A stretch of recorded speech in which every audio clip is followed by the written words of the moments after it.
Bom dia. Que a graça e a paz do Senhor Jesus Cristo seja em sua vida, no seu lar, em seus negócios. Quero agradecer a Deus por permitir entregarmos nossas primícias a Ele e juntos desfrutarmos de mais um dia dessa palavra que se encontra no livro de Isaías, capítulo 53, versículos 2 a 12, que diz: Ele foi subindo como renovo perante ele, e como raiz de uma terra seca, não tinha parecer nem formosura. E olhando nós para ele, nenhuma beleza víamos para que o desejássemos. Era desprezado e o mais indigno entre os homens, homem de dores e experimentado no sofrimento. Como um de quem os homens escondiam o rosto, era desprezado, e não fizemos dele caso algum. Verdadeiramente, ele tomou sobre si as nossas enfermidades, e as nossas dores levou sobre si. Contudo, nós o consideramos aflito, ferido de Deus e oprimido. Ele foi, porém, ferido pelas nossas transgressões e moído pelas nossas iniquidades. O castigo que nos traz a paz estava sobre ele, e pelas suas pisaduras fomos sarados. Todos nós andávamos desgarrados como ovelhas, cada um se desviava pelo seu caminho, e o Senhor fez cair sobre ele a iniquidade de nós todos. Ele foi oprimido e humilhado, mas não abriu a sua boca. Como o cordeiro foi levado ao matadouro, e como a ovelha muda perante os seus tosqueadores. Ele não abriu a sua boca. Pela opressão e pelo juízo foi tirado. E quem pode falar da sua linhagem? Pois foi cortado da terra dos viventes, pela transgressão do meu povo foi ele atingido. Deram-lhe sepultura com os ímpios, e com o rico na sua morte, embora nunca tivesse cometido injustiça, nem houvesse engano na sua boca. Todavia, ao Senhor agradou moê-lo, fazendo-o enfermar.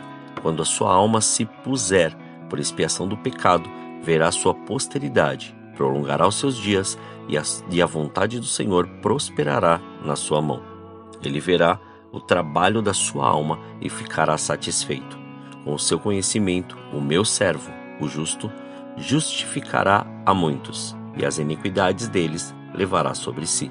Pelo que lhe darei uma porção entre os poderosos, e com os fortes repartirá ele o despojo, porque derramou a sua alma na morte, e foi contado com os transgressores, pois ele levou sobre si o pecado de muitos, e pelos transgressores intercedeu.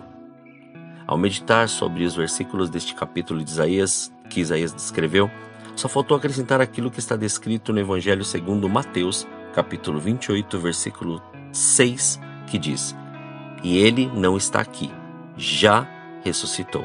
E como havia dito, vinde ver o lugar onde ele jazia. Assim, completo seu propósito de vida na terra, teve que cumprir seu propósito de vida eterna.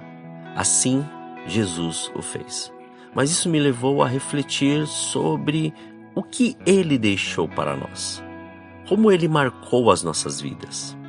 E vieram essas duas palavras para muitos sinônimas, mas com um diferencial importante.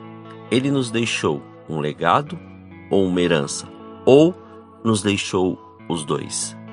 Ainda que todos nós digamos que legado é aquilo que construímos durante a vida, e que mesmo quando não estivermos mais neste mundo vai continuar falando por nós, não podemos esquecer que uma herança, em sua essência, pode refletir aquilo que foi feito com tamanha destreza que ficará para a posteridade.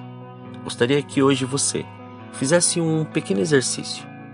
Se você puder, imagine agora que por algum motivo qualquer você morreu, mas continua assistindo a vida aqui na Terra.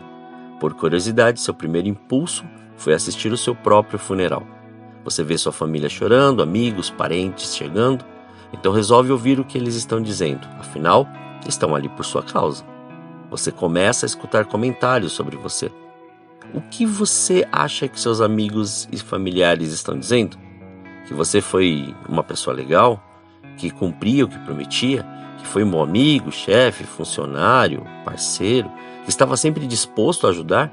Seus familiares, do que lembram? Dos passeios e experiências que vocês tiveram, ou das promessas não cumpridas e das horas sem a sua presença? Tudo depende do legado que você deixou, porque o legado é aquilo que construímos durante a vida, e que mesmo quando não estivermos mais neste mundo, vai continuar falando por nós, mas o legado é individual, já a herança pode ser coletiva. O legado pode assumir a forma de filhos ou netos, um negócio ou uma contribuição duradoura para a nossa comunidade ou sociedade. Pode ser tão intangível quanto a sabedoria que compartilhamos e tão concreto quanto uma casa que construímos. Pode ser concedido por meio de uma doação deliberada de nossos recursos para uma causa nobre, pelas maneiras como inspiramos os outros ou pela diferença que fazemos em suas vidas. Mas compreenda que deixar algo para alguém tem que haver a compreensão de sucessão, pois não existe legado ou herança sem sucessão. Você pode ter inspirado muitas pessoas no decorrer da sua caminhada, mas se não houve um sucessor, o que vão lembrar é de palavras e contar histórias sobre sua caminhada. Talvez você nunca tenha pensado sobre esse assunto. Contudo, pessoas de propósito deixam um legado, mas pessoas sem propósito deixam tristeza por sua partida e, no máximo, herança para ser desfrutada sem nenhuma sucessão real e construtiva. Não sei você, mas eu não quero que as pessoas estejam chorando e desesperadas no dia da minha morte. Ao contrário disso, quero que elas se sintam encorajadas a viverem aquilo que aprenderam e que estão colocando em prática. O que as pessoas vão dizer ao seu respeito quando você se for dessa terra não importa. O importante é o que estarão fazendo com aquilo que aprenderam com o seu estilo de vida e com aquilo que estão praticando conforme você o ensinou. A maioria das pessoas dedica a sua vida ao trabalho, pensando no que deixarão para os seus familiares.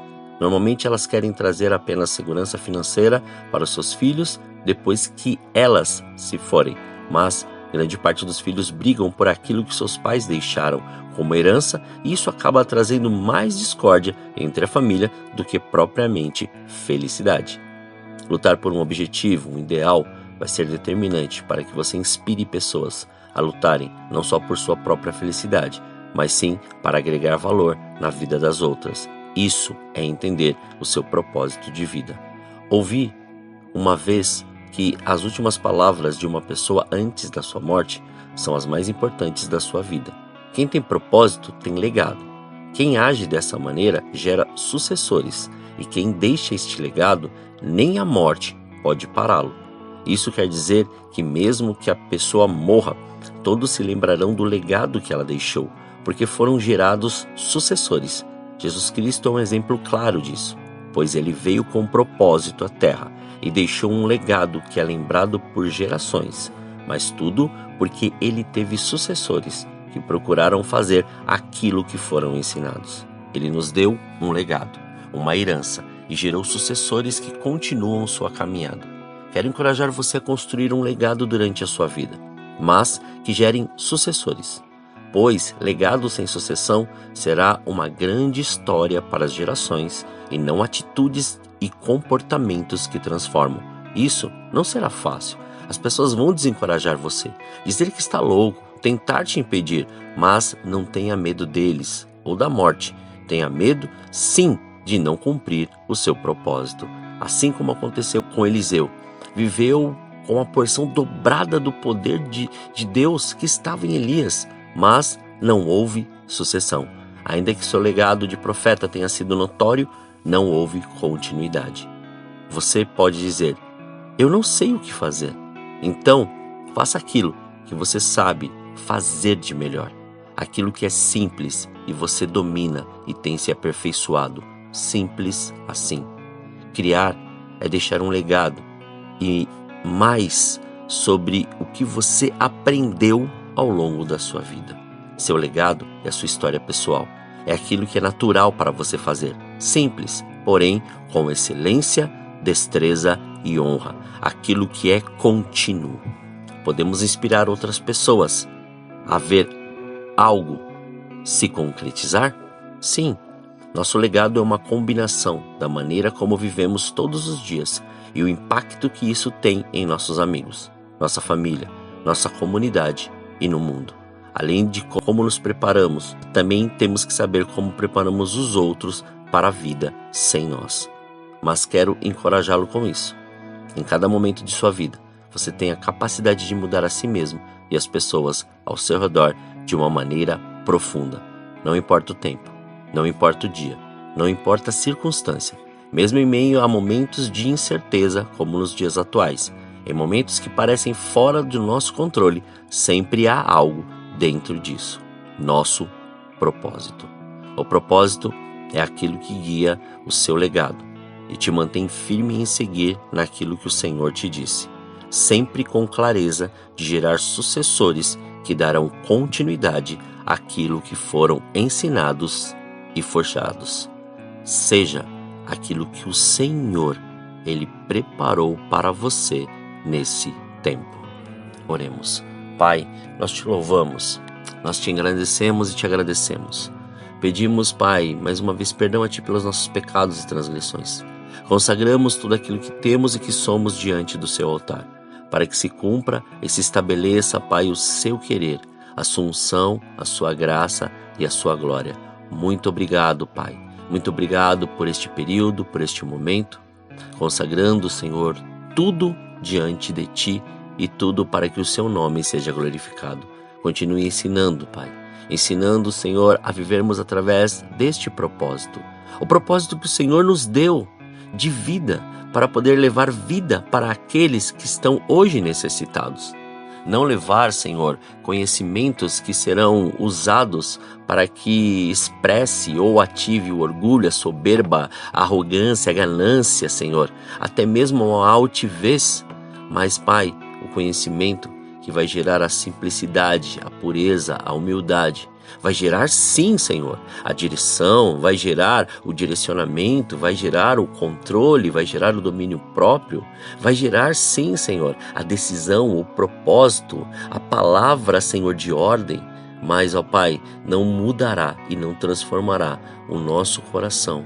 Antes, nosso coração seguirá, Senhor, com o Seu altar, Pai, em todos os lugares. E é por isso que nós queremos, Pai, que o Senhor continue fazendo, realizando, mostrando, transformando as nossas vidas, para que através dela possamos transformar as pessoas que estão em nosso lado. Possa ser em qualquer lugar, Senhor, em qualquer atividade, em qualquer ambiente, que a Sua presença em nós transforme aquele lugar e transforme aquelas vidas. Somos gratos a Ti por mais este dia. Obrigado pela Sua presença, obrigado pelo Seu amor. Somos gratos, ó Pai, por tudo que o Senhor tem feito e da maneira que o Senhor tem feito. Assim, mais uma vez consagramos tudo aquilo que temos, tudo aquilo que somos, para que o Seu nome seja glorificado, exaltado e engrandecido. Graças Te damos. Assim oramos, agradecidos a Ti, em nome de Jesus. Amém. Que você tenha um dia abençoado na presença do Senhor. E quem vos fala é o pastor Leandro Araújo, de São Paulo, capital. Deus te abençoe grandemente.